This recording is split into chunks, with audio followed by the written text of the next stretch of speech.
Good morning. Sitting here in my car praying, meditating before I go into the workplace. And I started thinking about relationship dealings, marriages, friendships, partnerships, just all the ships in life that we have to deal with, from leadership, worship, warship, partnerships, companionships, and so many of us have gotten on board sinking ships. Now, it's okay as long as the ship is in the water, but woe unto the ship when there's water in the ship.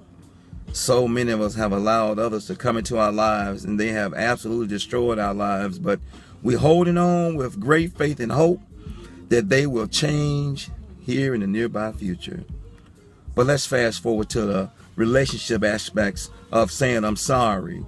The ability to be a man and or a woman and to say, I am sorry.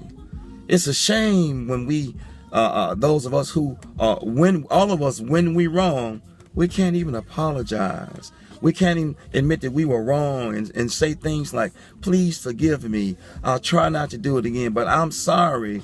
May not go all the way, but it'll take us further than saying nothing at all. We need to apologize to those we have hurt, offended, and lied on and scandalized their names and even stolen from. As I stated previously, when you are wrong, it's okay to be wrong.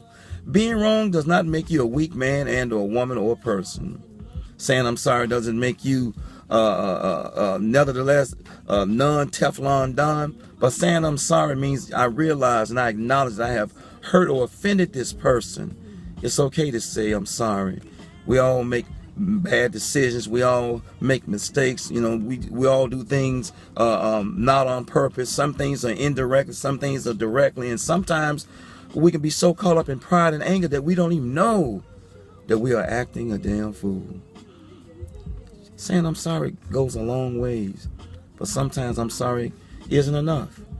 But just being able to utter these two words, I'm sorry, is the beginning and initiation of healing and reconciliation. To be wrong and not to be able to admit it, to be wrong and know you're wrong and be so prideful that you can't even admit that you're right. The only somebody that's always right is God, and the only somebody that's always wrong is the enemy, the devil himself.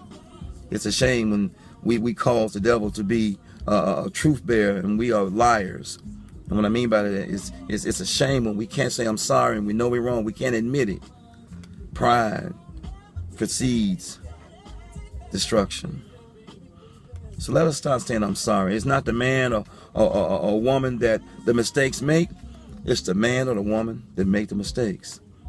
I'm sorry for offending you. I'm sorry for hurting you. I'm sorry for lying to you or on you. I'm sorry for stealing from you.